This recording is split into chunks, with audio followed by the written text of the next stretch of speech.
Talk Show. It's the Daily Talk Show episode 452. And we've got special guest in the studio, Peter Drew. Welcome, mate. Thanks for having me. Do people actually call you Poster Boy? It has happened, but it hasn't happened more because of the book. So yeah, no, it does happen. Well, so you've just released this book. It's out this month, right? In September? Yeah, no, it came out in August. So end of August. The thing that got my attention straight away is the cover and the poster that says Aussie. I saw this all around my neighbourhood. So when I saw it straight away, didn't know much about you, but straight away knew the image. I have put up a lot of them. So, yeah. Well, these are the posters that you'd traditionally see music festivals, events, getting slapped on the walls. I mean, authors are now starting to do them. I saw the Barefoot Investor had his own sticky poster on. But is he cooking his he own needs glue? more promotion, doesn't he? Mate, he's struggling. Is he cooking his own glue though? Can't sell enough books, but you're an artist. Is that what you call yourself? Yeah. And so you've developed these posters that you've slapped. You did a fundraising, not a fundraising. I mean, it's kind of fun that you'll have, and you're raising money for it to stick 1,000 of these across Australia. That's right. Yeah. So the image comes from the Australian National Archive. The man in the poster is Monga, and he had his photo taken in 1916 for his exemption to the White Australia policy. And I found the image in the archive along with a bunch of others, made them into posters, did a crowdfunding campaign to stick up 1,000 of them, and I've just been doing it ever since. Yeah, I mean, I used to do graffiti and calls all sorts as a kid, but I never got paid for it. I mean, I wasn't an adult. I didn't get to do things like this. I mean, I just see it as you having heaps of fun. Well, there's a lot of truth to that. I mean, because I've been doing this for a long time before I started doing it kind of seriously and wanting to find meaning in it. And I think that sometimes when you find something that you really love doing, you find an excuse for doing it forever. So what really came first for me was just the joy of sticking stuff up in public space and getting that reaction. And after a while, I found I can't keep doing this for just silly reasons. I need to find something that, will sustain me, keep me doing it for a long time. That's where I stopped. I got no other reason than I'm just being silly at this point. Well, I think there's something interesting because you're then taking an active approach to enter in to complex conversations. Did you feel equipped with that when you started doing it? Yeah, because I've always thought a lot about things, but it wasn't always that way with the street art. It sort of started as just for fun and just not taking it seriously, because why would you assume that you could make a life out of sticking stuff up on walls? So, but all my serious thought just sort of went elsewhere, and I'd eventually just sort of it just gravitated towards the street art. So would you be likely at a party before you started this to enter into conversations that's sort of political? No. I mean, I see where you're going, because I mean, in the book I talk about this a lot, and I think that's probably what people that know me will find that surprising about the book, is that I'm not a political person. I mean, I don't really like. No, that's not true. I mean, I don't like political art, broadly speaking, because a lot of the time it is telling people how to think. It comes from a set perspective, which is certain of itself and has a vision for how to change the world. And that's propaganda. And I think that what I try to make is art. It should be curious and come from a position of curiosity. So I really think of it as being art disguised as propaganda, because people want propaganda these days, because there's so much sort of anxiety about what's happening to the world, where are we going? I want some certainty. Somebody give me some certainty. And so I see my posters as being sort of playing at certainty, but really what an Aussie is, what a real Australian is, these are things that are up for debate. And I think that if someone comes at you saying, this is the way it is, this is the way it should be, you should be skeptical. You said this, and it was quoted in an article I was reading, that criticism can be more useful than support in helping clarify your own position. Absolutely. I mean, there's so much silly rhetoric on Instagram about don't listen to the haters, like I listen to the haters. No, really listen to them, because even if what they're saying is completely wrong, if they're passionate about it, it will tell you something about the fears that they're going through. So yeah, it does. It really helps clarify things, but you shouldn't sort of just silo your thoughts and block out all dissent. That just makes you weaker in the long term. How do you come up with what the messaging is going to be? Does it start with writing down a bunch of things that you're excited about or passionate about, and then distilling it into a lot of that? Yeah, I mean, I usually just sort of, when something's fascinating, or whether it's a debate or a subject which is just sort of bubbling away, I'll dive into it as much as possible, read and absorb as much, especially the stuff I don't like. Really get into that and go find out, why don't I like this? What makes it work? What makes it appealing? What do I agree with? And then I'll just sort of write things down, and then things will bubble up. And if I have an idea, I usually stick it up on the wall, so then I see it every day. And if it empties itself and doesn't, this is going to sound a bit silly, but I mean, if it empties itself and it doesn't have any sort of energy after a while, then it's not an idea worth pursuing, because you get tons of ideas and sometimes they're just junk, but some things just sort of hum and they stay that way for a long time and go, there's something there. There's like a trick to it which doesn't exhaust itself. Is that a warning sign or an indicator of something that will be a good idea, that will travel? Yeah, no, I think so, because it has a life. I mean, art is sort of this magical stuff that sort of captures life and makes it hang on the wall. So if it sort of holds it, and I mean, because paintings that are hundreds of years old, they still hum, and so you've got to just find those little nuggets, and and it's sort of more of a process of being involved and just paying attention, and the stuff just pops up.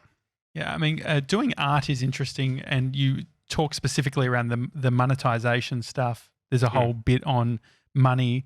One thing that we can relate to is you do video production stuff as a way to fund your art. And for us, like we do video production on the side to make the daily talk show happen. Is there ever a goal to say, okay, I want to get out of the video stuff, or is it always going to be part of the equation? I don't know. I mean, I love that too. And I sort of go into that in the book, because I always thought, it would be great to just live off the stuff that I love. But I do love making videos as well. But it's nice having that separation, because I can make videos for people without it needing to be my voice. If the client comes back and say, we want this terrible song and we want these changes, I can just sort of smile and say, yeah, that's because it's your video. Doesn't need to sort of represent who I am. So having that separation is good. And at the same time, not needing to sort of squeeze a buck out of Monga Khan and these things that I care about, I think that would corrupt that in some way. So I always thought that's silly. You should be able to sort of put everything together, but I'm actually quite comfortable with that separation. Well, if you're to, I mean, a lot of things happen organically for artists or people that then sometimes can convert it into lots of money, which then is seeming like you've won the jackpot, because you do the thing you love and you get paid a lot of money to do it. And I think you're right, where you start injecting the conversation of money into the thing, it can start to slowly dilute it. Have you found that, I guess, the momentum of the street art that you've been doing and what you just see as art for the best part, have you seen that sort of shift in your mind, thinking, maybe I've convinced myself now that this can be a real thing, and other people are starting to see it? Yeah, no, I mean, I get what you're saying. I'm just good at spending money. So I mean, like when the projects make money, you immediately come up with ways to go, all right, well, I can do this other big extravagant thing, and that will add to it, and the money you make from art very quickly disappears when you think that way. But I think it can be a trap if you do something which is so popular that it brings in so much money that you can possibly get trapped into then fulfilling the audience, and then they're leading rather than you leading. Whereas I don't know, I think when lots of money comes into it, it must sort of make that decision more difficult. I could imagine. What I read where you were talking about the adventure, the go into the city. It's late at night. Can you? Because I love that shit. I've done that before. I reckon Josh will get a real buzz out of it. Well, yeah, I don't leave the house after 9, so this is exciting. But just run us through, say, a time where you've gone to the city or you've gone on a bit of a mission to put up. Well, I do it less now just because, I don't know, I just have less of a need to. Like, I think, especially when I was young, it was just this rebellious thing of, you get a real buzz out of doing that. But I used to paint rollers, and it's called roller because you use a big paint pole, a big sort of aluminium extended pole with a paint roller on it, and then buckets of paint, and you write your name or whatever you want on the side of buildings. The best way to do that is to get into a building, abandoned or otherwise, and get onto the roof, and then lean over the top edge, and then paint on the outside wall. And I did a couple of really big ones in Adelaide, and it was a huge mission. It sort of took planning. I had to figure out, how do I get into this building? It's better if it's abandoned. And my favorite one I ever did, I found a way to climb up on the second floor, but I couldn't then I had to carry up the paint pole and the paint, and so I had climbed up with a string attached to my ankle, and then pulled up the string, and then the string, not rope, string. Yeah. Well, no, the string's attached to rope, and then that can hold the heavy stuff, and then yanked up these cans of paint and the paint pole, which were all tied together, sort of in sequence, and then got those up, and then I could get up to the roof, and then once you're up there, you're pretty much safe because no one's looking up in the middle of the night, and then you can spend hours painting this thing. So it was fun. We were filming a guy who revealed that he used to do a bunch of graffiti, and I started asking him about what his tag was. And Tommy schooled me on the way back. Oh, man, of course he's not going to tell you his tag. I don't think Josh didn't gauge the pushback he was giving. I was like, no, what is it? Like, what is it?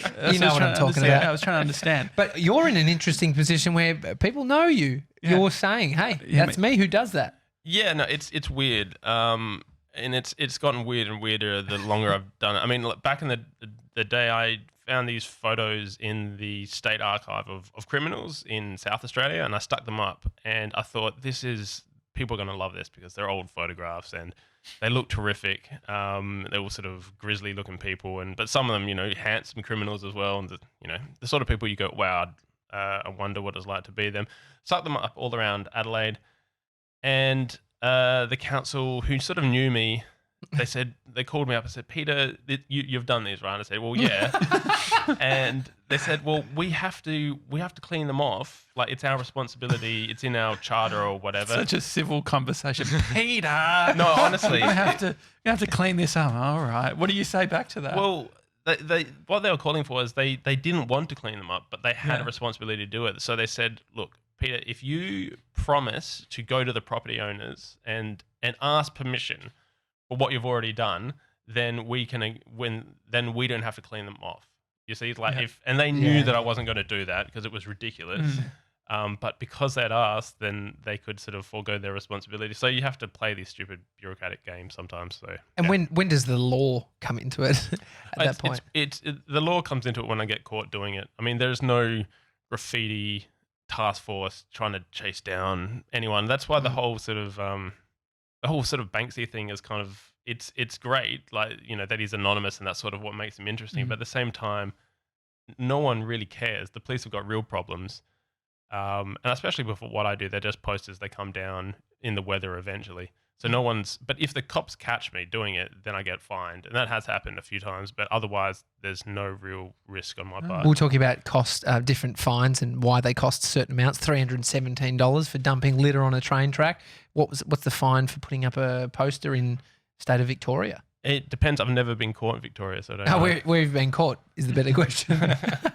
So South Australia, have you been caught in South Australia? Yeah, I got caught in South Australia and in Canberra and in New South Wales. Mr. 97, can you look it up? See if it comes up in Victoria. Be curious to know, just in case we want to branch out and Daily Talk Show on a nice sticker. I mean, I'm not comparing myself to you, but I did do a sticker bomb the other day of the Daily Talk Show. You can get caught putting up stickers. Well, I've never it felt very weird, but I was just like, we're getting people doing it. We had people in South Africa all over the place. Putting the Daily Talk Show sticker, and I'm like, well, I should probably do the same thing. Are there certain no-go zones, places that you won't stick something? Yeah. Well, I mean, you play it by ear, and you just sort of you tune up your eye to seeing where things work in the landscape. Mm-hmm. Because I walk around and I'm do it all the time, even when I don't have posters on me, just looking for spots, like where you can get to and where you can stick something. But yeah, but you just learn to play it by ear. I mean, there's places where there are other stickers or tags, and obviously you can go for it. But it's spots that are ugly, and it's not really going to upset anyone. I don't really do sort of residential homes or places of worship or small businesses, at least not, like sometimes they will have a side wall. Mhm. You just sometimes you can ask with the posters, and it's weird. Like more often than not, people go, oh yeah, like if I'm just asking for some side spot. So yeah. What's the criticism you've received from putting up these posters that has been your biggest teachers in terms of what you think about this stuff? Yeah, because I mean, you do get the confrontations, which are just almost meaningless, but even those are interesting. Like the latest one was in Sydney in Mossman. There was a construction site that was covered in posters. And I thought, oh, this is an easy spot. I'll chuck up a poster here. And the site manager came up and he just got right in my face and said, "Get out of here. Or I'm going to shove these posters up your ass." That's exactly what he said. But he was really angry, and I sort of, it was just one of those weird things when he was sort of getting angry at me, but at the same time, you could see that he was simultaneously ashamed of what he was doing because there was no need for it. I was already leaving, and he was sort of pissed off. So I mean, I just think every confrontation you learn stuff because it's intense, and confrontations online, you can't see the person, and it could be a bot, like it could be nothing that you're getting angry about. But in the book, I try to give it an even spread because I've bumped into all kinds of different people, and there are political pathologies on all throughout politics. It's not just your stereotypical racist old white guy. I mean, they're certainly out there, but there are plenty of other ways in which people use politics to sort of satisfy a sort of a personal emotional need, and that's not really helpful for politics, and it's not really helpful for them either, I think, personally. What's been an interesting conversation that you've had? Well, I mean, the most common conversation I have is like, someone will come up and they're a little bit sort of defensive or unsure about what I'm doing because, like, here's this photo of this guy who doesn't look like a typical Aussie. I mean, that's why I chose him. And then I talk to people about the White Australia policy and who Monga Khan was. And then people sort of know something about the Cameliers. I mean, Monga Khan wasn't a Camelier. He was a hawker. But people sort of recognize that Australian history had these interesting moments that people would want to sort of identify with, or that they find interesting and sort of non-typical. And as soon as you sort of have that conversation, it becomes something that people aren't afraid of anymore.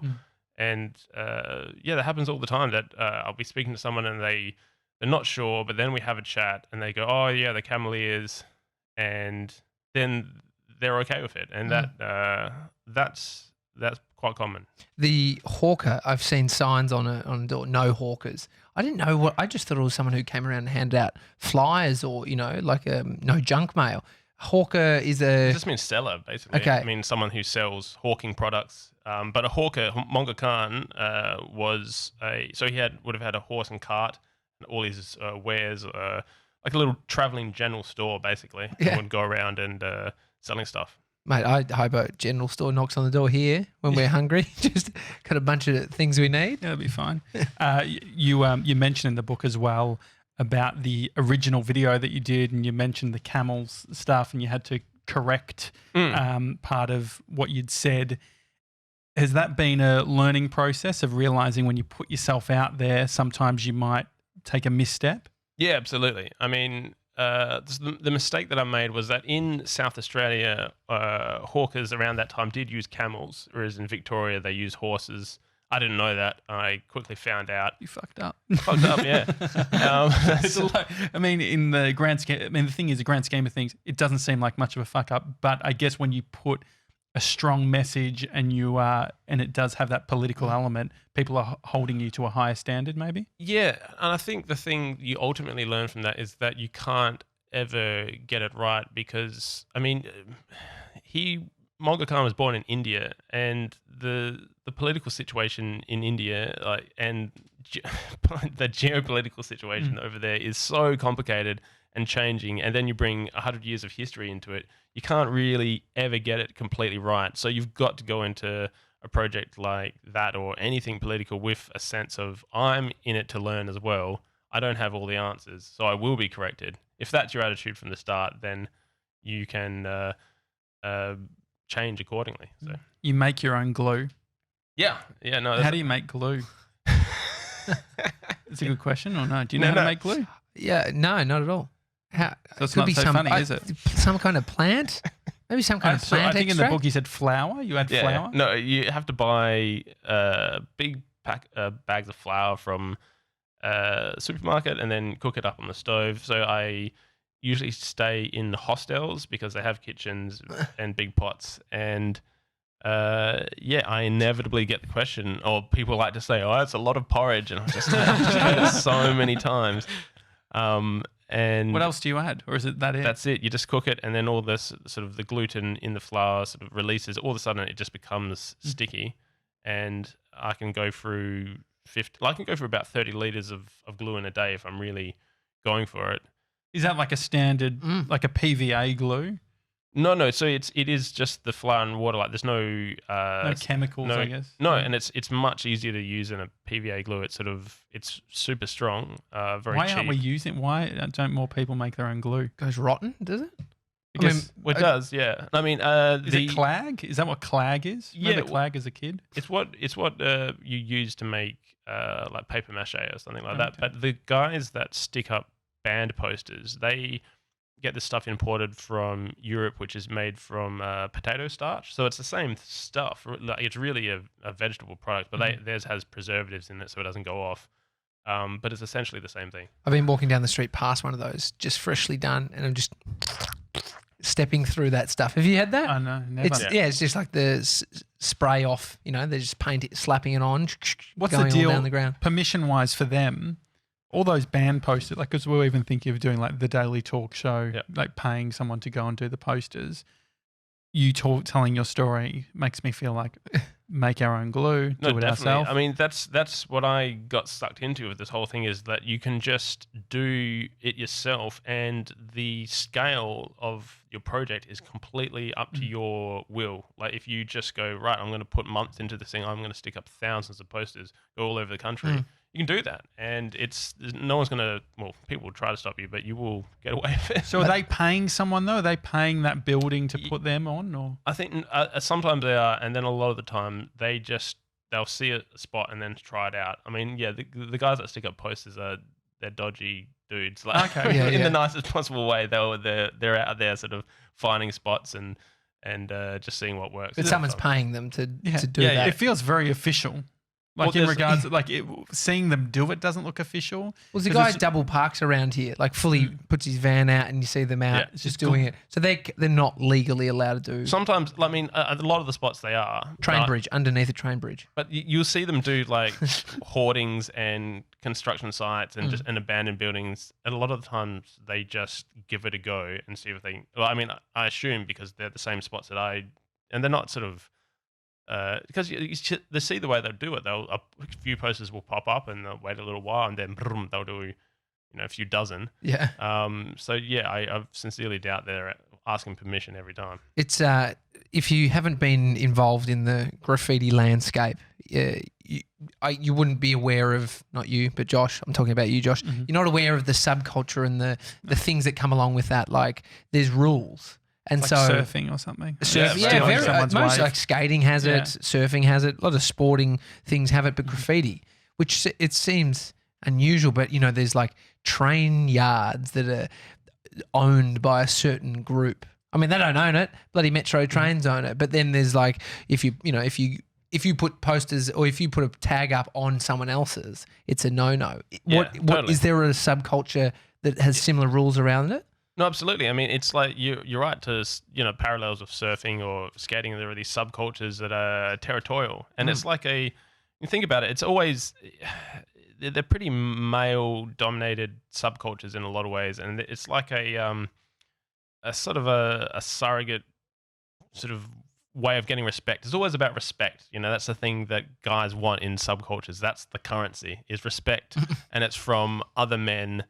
Especially more established men within that subculture, and then everyone else is excluded. So the sort of people who are attracted to that are people who feel slightly disenfranchised from the larger world and the respect that they get from men in the wider world. I think. I mean, that's definitely sort of my own experience going into it. Is that sort of some people, especially young men, need like a surrogate brotherhood. And sort of a game in which you can play within that in order to get respect. And it's usually because they have sort of tried to get that in the wider world and it's somehow been denied for some reason. Yeah, it's a weird thing. Like I had some friends that were quite big graffiti artists, well known, but it's almost like the equivalent now of building up your social media following. Like it's all eyeballs are on you. Yeah. So there was all eyeballs on this person's graffiti that was absolutely everywhere. It's really, really bizarre. Well, you were even talking, Peter, in the book about when you worked in kitchens and how you weren't necessarily feeling connected with males outside or had those dude friends. Is that what the experience was for you doing this art? Do you actually have a tribe of people, or is it a solo operation? Well, I mean, these days I'm very much on my own, and that's why I like it. But what I was saying before about graffiti and subcultures, I sort of sympathize with that because I think that's the thing that a lot of young guys especially go through is just looking at the world and going, that's not for me. Like just that's some gut feeling of just, I don't see myself in the world. I don't see myself taking the world seriously or myself seriously. I want an alternative. And I want to know how it works. I want to know that if I'm, in my case, working in a kitchen, if I do my job, then I'll get respect. And it's foolproof. There's no, I'm not going to get cheated out of it. It's just a fair exchange. And I sort of, I don't know, I think that's a super interesting thing of why men are sort of, young men especially, are attracted to these alternate sort of ways of getting respect in the world. Is that what sport is? Is sport just a version of that? What is it? I mean, sport, it is a game. It's like it's like a simulation for the rest of the world in some ways, and that you sort of, there are these rules, you play by these rules, and you will get respect, even if you lose in the game, if you sort of play honorably. And it's like training wheels for real life. And I think that, a lot of people in the graffiti world, they'll go into it, they'll get totally addicted to it because it's just this game that you can totally buy into. But eventually you sort of graduate from that, and then you can apply what you've learned, like that system of respect and being honorable within the rules. It applies to the wider world as well. So. Well, some of these subcultures are life-saving for people because they haven't found their place. And it's finding purpose, all those things. Downstairs in our garage, I've been pushing the guys to set up a screen printing facility. We got our hoodies done through an external company, but I like the idea of being able to do some form of merch. Posters.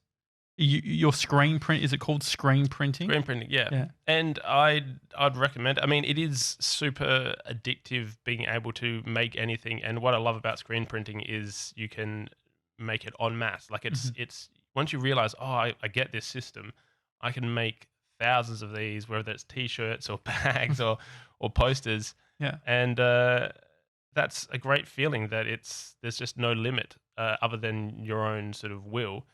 I think that's a very empowering thing. How do we make the plate? The plastic bit, the one that's like what I'm not sure on is I was watching videos of you doing it and you sort of place it down and you get the ink or the paint or whatever it is.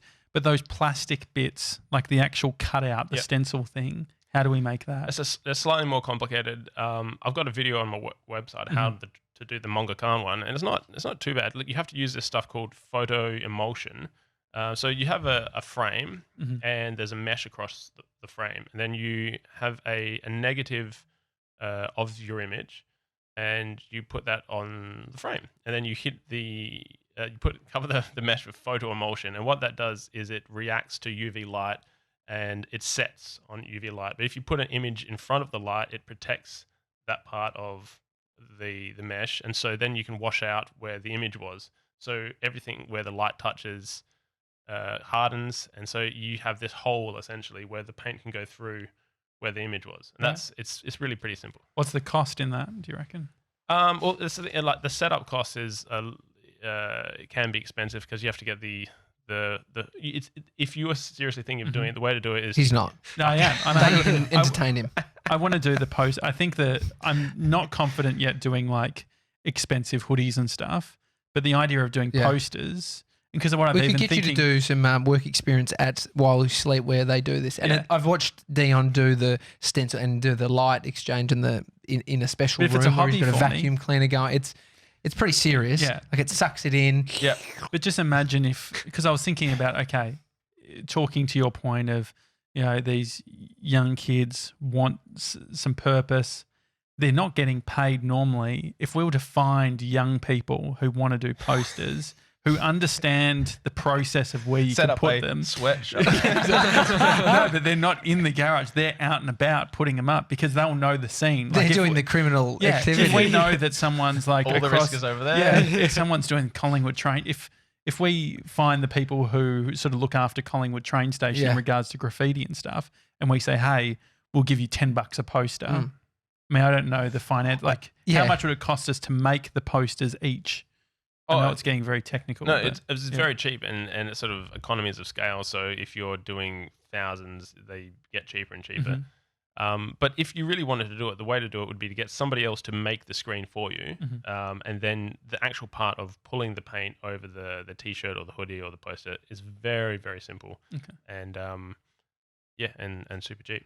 I find these things you really need to be into them. You really need to have a keen interest. I guess your interest is there, but then it has to see you through doing the action of buying all the stuff and actually setting it up and there's going always through a all the time- pain points of fucking a bunch of them and then But Peter, there would have been a time where you got all that stuff. Like, do you remember when you first bought your screen printer and how many like I was thinking like a 4, so I can do 4 and swivel or whatever, or something like a carousel. That. Yeah. I never had one of those, though friends did. But I started at a share studio, so there was about 20 artists and shared equipment for screen printing, which was perfect. And I didn't even know that I was going to get into screen printing when I moved into the studio. I'd just gotten back from overseas, and I just wanted to reconnect. So I got a shared space at a studio called Tooth and Nail in the CBD in Adelaide. They had screen printing equipment, and so I thought, I'll give screen printing a go. And then right after then, I had the idea for Real Australians Say Welcome. And I thought, you know what, I'll do 1,000 posters, and that will sort of kick things off. And so if it wasn't for, it was really serendipity in some ways. Was it the craft though? Was that part of it? Like for a lot of young people, they get into making films, and then they're like, oh, what can I make a film about? Was that the path for you? What really the pinpoint, my posters are actually very simple to make. Like a lot of artists do sort of get sucked into the craft, and that's kind of a trap in some ways as well, because it's infinite how complex you want to make prints. But what I thought was great about screen printing was the ability to just do thousands of them, and I thought, well, let's not make it too complicated. But what really attracted me to it was the street. I mean, that aspect of the craft of putting the posters up on the street and going, how can I get a poster up there? Because that is going to make people, because it tells a story. Like a poster on the street on a wall, it's just a poster for a band or whatever, but a poster 3 stories up on a ledge, that's a story of a person going up there, and why did that person need to do that? Yeah. That's more interesting. That's part of the craft as well. That's the part which I will always hang my hat on. Do you think it's also easier based on it looks like art and you're saying a message versus the difference between, say, a logo. So if we did the Daily Talk Show logo, it looks a little bit more commercial. Do you think there is a distinction? Yeah, definitely. That's what I was saying sort of at the start about art, whether it empties itself or not, because if it's a sign, it sort of empties itself. You read the sign and go, that's what it means. There's nothing else there. Whereas if you have hopefully an artwork, it should have something about it that hums. You know, it sort of, there's this value there which doesn't exhaust itself, and it just pulls you in, and you are applying your imagination to it. Like the poster of Monga Khan, you look at him and go, he's an Aussie? He's got a big moustache, wearing a turban. Why does he look so heroic? It looks like it was taken a long time ago. It sort of, it pulls you into it. And yeah, I think that's, I mean, it's very difficult to say what is art, but it's got something to do with that sort of pulling the audience in. For any of creative endeavors, timing plays a big part for you and what you've been creating. Do you think timing has been absolutely important? Well, because I mean, the first big project I did was Real Australians Say Welcome, and that came out in 2015. My wife shared it on the Instagram account. I just saw her and she's like, "Oh, I know that. I shared this," and then she saw it in 2015. Yeah, and it's easy to forget like just how things felt at different times, but 2015 and 2016 were years of this sort of xenophobic sort of unease, and especially the next year after the Lint Cafe siege. But even in 2015, there was just sort of this feeling of xenophobia coming up. I mean, Pauline Hanson was sort of, she had disappeared for like a decade, and then all of a sudden she was back. Do we know where she went? She went to jail for a little bit, didn't Did she? I think she maybe Jail? like a few months. I think she did. Did she? It's Darren Or no, Hinch. is that true? I feel like. I don't know. Can you look it up? I'm pretty sure she did. Jail stint.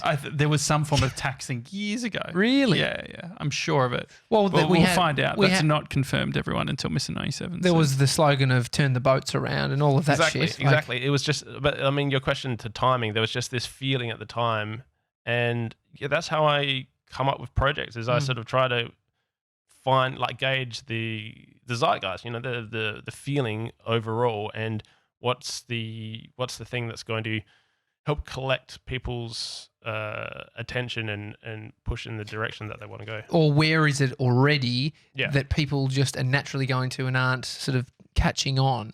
Well, yeah, it's a difficult thing to describe because it gets super abstract, but it's like people's enthusiasms sort of gather, anxiety is they sort of gather collectively, and then you can sort of come out with a thing that helps prick that bubble, and people go, oh, that's the thing we wanted. We wanted somebody to say, let's gather around that. And that's sort of what politicians do. It's what art does in some ways.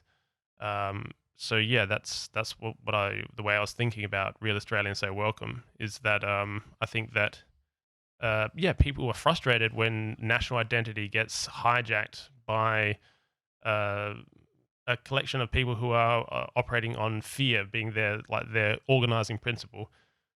Because I think that Australians, we love to regard ourselves as being big-hearted. I think that's one of our defining characteristics. And then when these people come along who are sort of closed-minded and unwelcoming, the rest of us feel like, well, no, you don't get to speak for us. We are bigger and stronger than that. So Real Australians Say Welcome was a way of trying to twist that xenophobia on itself and show itself the way it looks to everyone else. These people who have never met anyone who was a refugee are usually just scared. You met a group that took you to the airport, was it? They back when you were putting out the posters, they were helping you and they took you around in the car. Did I read that right? Oh yeah. No, I've had help from people along the ways, definitely. But they were new to Australia, and I read an article. It was quite some time ago, and it was about they gave you a lift somewhere. Yeah, I've had help from a bunch of different people. I'm having trouble remembering the bit that you're remembering. It's happened too many times. Just too many lifts from strangers. Well, the thing is, the art lives on beyond you as well, right? Like I saw the Aussie poster specifically. All of a sudden, you see Rolf Harris popping up and all that sort of thing, and you assume that this is the same artist spreading the message further. Really? Is that what you thought when you saw the I literally thought I didn't. I mean, you see one. I didn't even understand. The thing is that I sort of knew the top line. Right. You know, I saw a guy who quintessentially doesn't look Australian. Yep. Or what the tanned Bondi sort of version that the international people would see, and so I got that message, and then. Yeah, I just assumed that when I see other versions, I'm like, this it's branching out. Yeah, it's saying something else. Like there's another part of this message. Yep. I mean, I'm probably a bit of a dummy. Were there a lot of people that were saying, "Hey, have you got a new one?" No, just me. But I mean, you're right. Like, because you're creating a meme in some ways, and that's what happened with Real Australians Say Welcome. Is that people? That's the way. What I wanted to happen with that is that people absorb it, make it their own. And it spreads. That's how ideas spread. But it also means that that's a way that people can criticize the idea. And I think that was a good example of somebody having a sort of a fair criticism of it. Though, I mean, I don't agree with that perspective. I think, there's some truth to it because there's something. My posters are a bit taken at face value. They're platitudinous. This is an Aussie. It's sort of a bit easy and lacking in nuance, and it's sort of pumped up and optimistic because I've picked this one guy from the archive who looks proud. There are plenty of other photos in the archive of people who did not look proud, who just looked like, why are you taking my photo for this racist policy? So I take that as fair criticism. But so were you pissed off when you heard that there was this other version? No, I wasn't pissed off because I think it's a good point, but it's not. It's also. But I understand the temperament behind it because the view behind that is that why are you using Australianness to sort of as something that we should aspire to? Because Australia is part of is a colonial state. It's therefore it's beyond redemption. It can't be.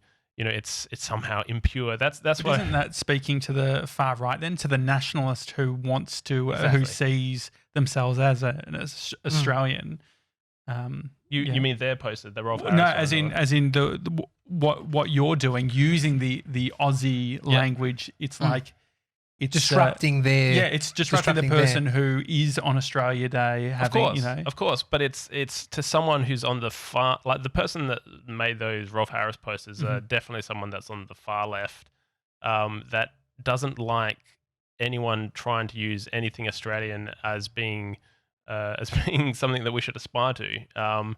See, what my posters do is try to pull people to the middle and find some middle ground. That the nation state is a lot better than the sort of the feudal systems which it sort of came out of, and it gives us the liberalism that allows art like mine and like the art that was critical of my work to exist. So there are definitely good things about it, but the point I'm getting at is that it's puritanical to go, oh, nations have done bad things, therefore let's get rid of nations. Like, what is that word? What was that word? Puritanical. It just meaning wanting things to be pure, not being completely sort of intolerant of.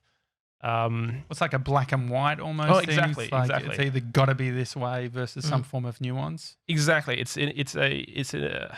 I mean, I can't remember who said it, but somebody said that fascism is an intolerance towards nuance, or it's an inability to accept nuance. And peace is always a compromise between things that are essentially imperfect. And I think that most people can sort of sense that in what I'm doing. But I think that for someone to criticize this project, which is obviously promoting and trying to be accepting towards somebody who doesn't look like a typical Aussie, I just think that shows a certain intolerance towards any compromise. Like things have to be black or white, and people that think that way are children. They're not sort of serious political thinkers. They are they're people that want the world to be simpler than it is. When did the book start coming about? What was the process of that? Oh, right, yeah. I was going to tell you before. Yeah, I did a panel discussion about Australian identity, and I sort of felt like I had a lot of things to say. And on a panel discussion, you get a chance to say a little bit of this, a little bit, and then at the end of it, I was like, "But I didn't sort of say anything." And then at the same day, I had right after the discussion, had a really good chat with a friend of mine about all this family stuff that I hadn't really spoken about to other people. It was sort of unresolved family secrets and conflict. And then I suddenly saw that's a great analogy, that because Australia is like a family, it has a troubled history that we sort of is very difficult to resolve or even to think or talk about. So we sort of try to avoid that. And I thought, well, maybe I can discuss them both at once. There's an interesting analogy there. So that's when I started writing the book. I then contacted somebody, my editor at Black Ink, who I didn't know at the time, and I sort of said, "Hi, I'm writing a book, and I'm at the stage that I would like to sort of find a publisher." But at that stage, I had not written a single word. Yeah. I just needed to hear that maybe someone would be interested, but like just to give me the confidence, basically. And Chris, who was very generous, said, "Oh, it's interesting. Can you send me a sample?" I said, "Yes, I can." And then got to work writing it, and managed to catch his interest. And he was very encouraging, and so the book sort of came from there. What was the process like? Like, is it a bunch of dot points? Is it working out a narrative? Yeah, it's. I think it must be. I'm writing again, and I think it's going to be different this time. But what made this? I think I'd been thinking about it for years, just sort of bubbling away.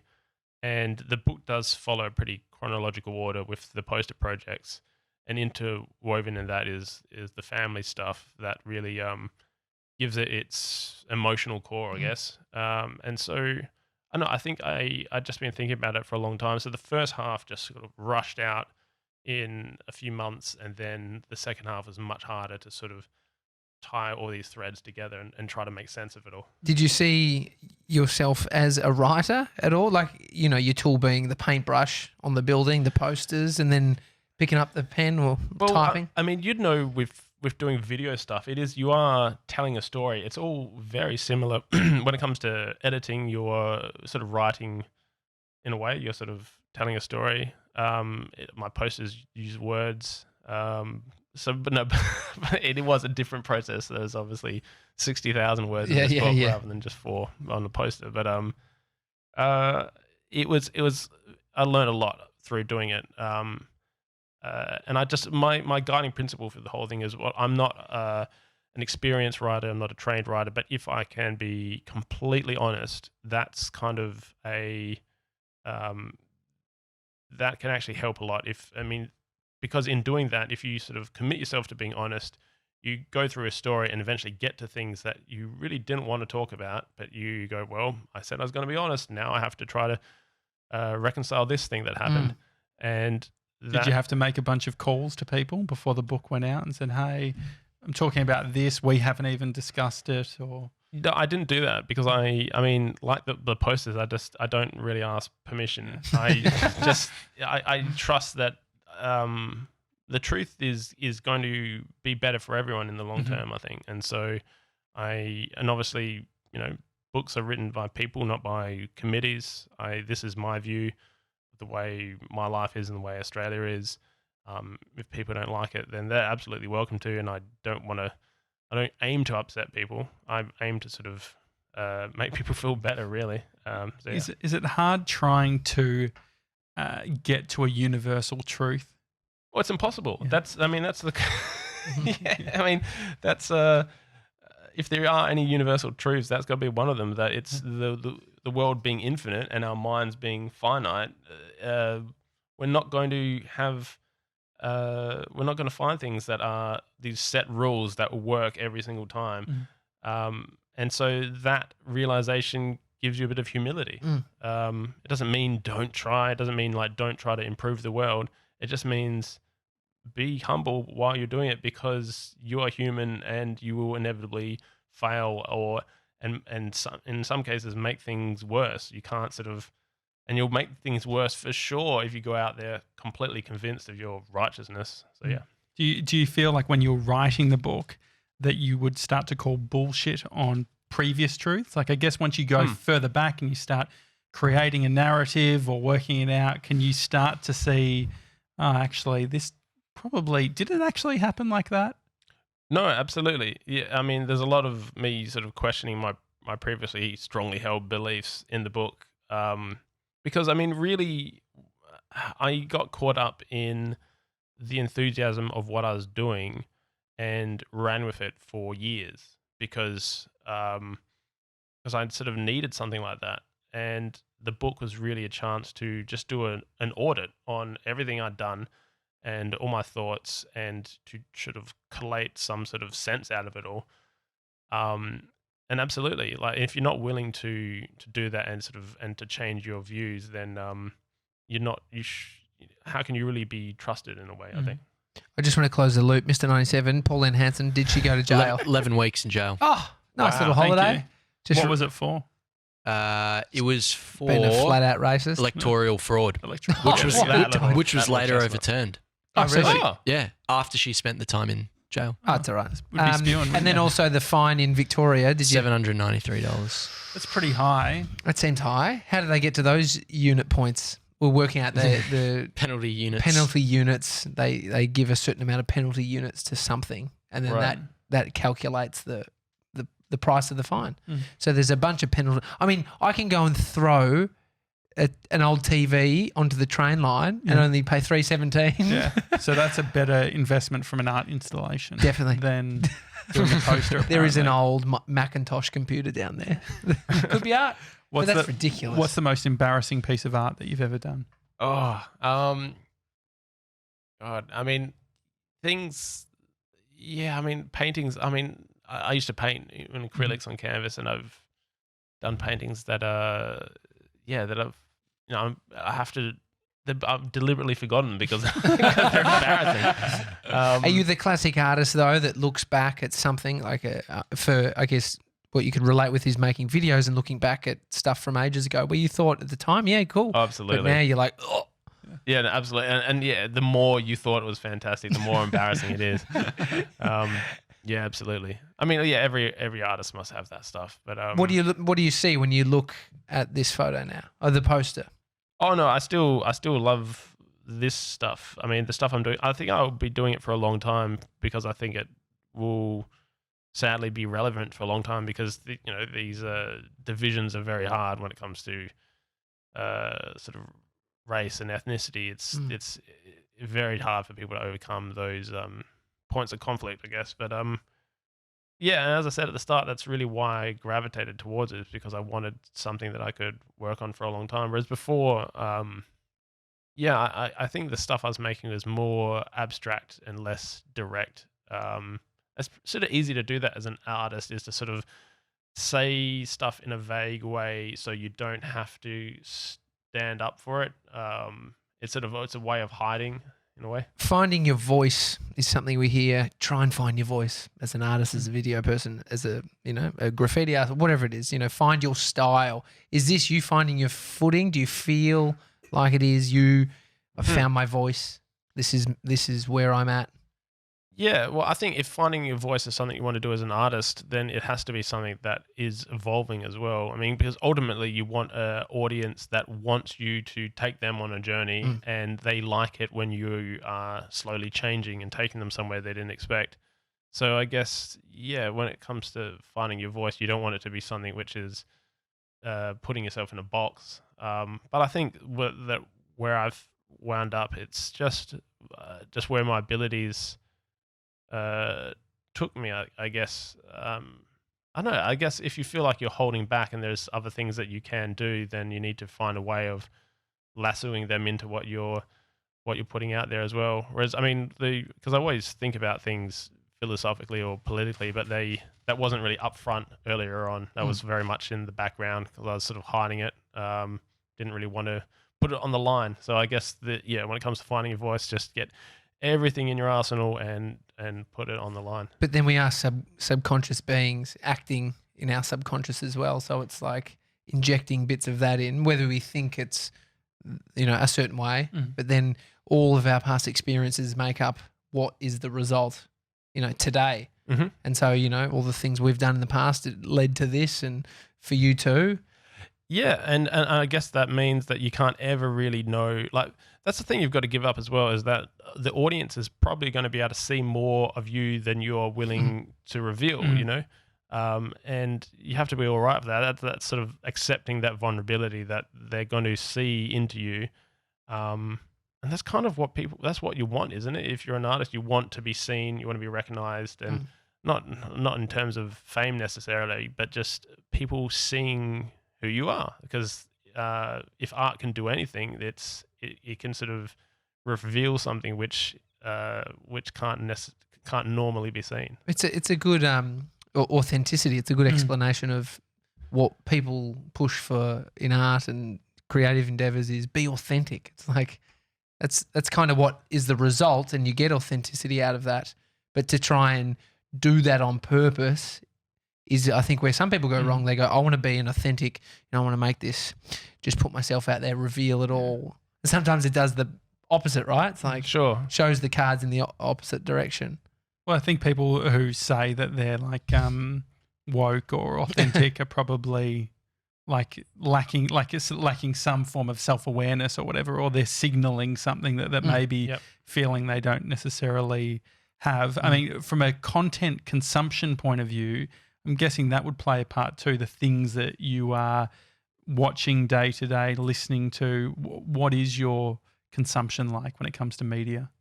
I just sort of let it wash over me like a fucking storm. I mean, like it's kind of fun to do that, because I think that's the way that people get into media these days, is they just let it bombard them, and they get into a frenzy. I mean, I'm not like that all the time, but I can see, people on Twitter especially, that they're just in it and completely consumed by it. So I think it's good to do that, to sort of come up with new ideas. Do you spend time on Twitter? Yeah, not heaps, but I just sort of dip in and out, because that's where a lot of stuff's happening, and I like to sort of see how people use it and the way the tool makes them think. Yeah, because the way we use tools changes the way we think. I mean, Twitter is pretty, Twitter brings out some interesting characters. I mean, I watched the Adam Goods doco over the weekend. Yeah, it's amazing, and the Twitter is used a lot as a way of showing the Australian conversation, around him. And I just think it's like, it does bring out the worst. Yeah, because it's the toilet wall made immortal. Like, you're meant to be able to clean the toilet wall. You're meant to be able to forget that garbage, but it's there forever. Squawking birds at a bin. That's what I've heard it. Yeah, explained as too. It's like, that's the conversation. Just birds getting shit out of the bin and. It has a vibe, that's for sure. So from here, you've got Poster Boy. You're off to Sydney later in the week. What's a tour for a book like? What's the deal? Well, I'm sort of discovering, because I don't really know the book world. But I'm in Sydney later this week, so Sunday at 3 p.m. at Better Read Than Dead.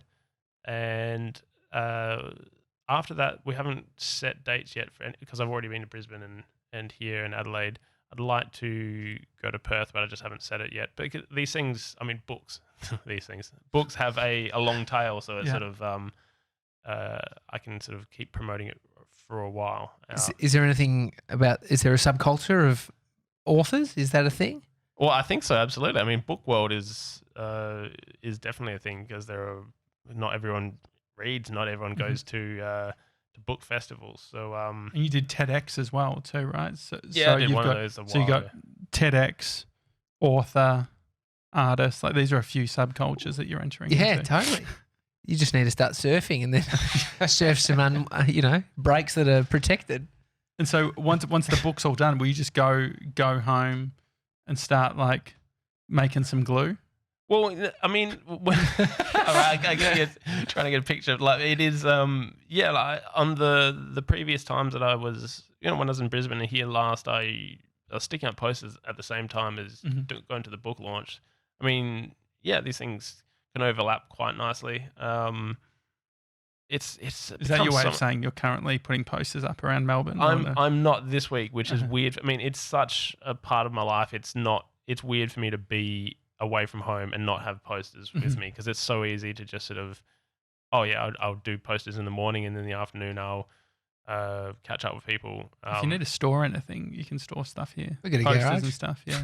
You don't know what you're getting into. I open the garage. It's my whole screen printing bit. Just Peter and I working together. One daily talk show, one Aussie. I get messages from people saying, "Oh yeah, like come and stay with us." And I'm like, "Sure," because cooking up 30 liters of glue each day, it's a pain in the ass for me, and you don't want that in your kitchen.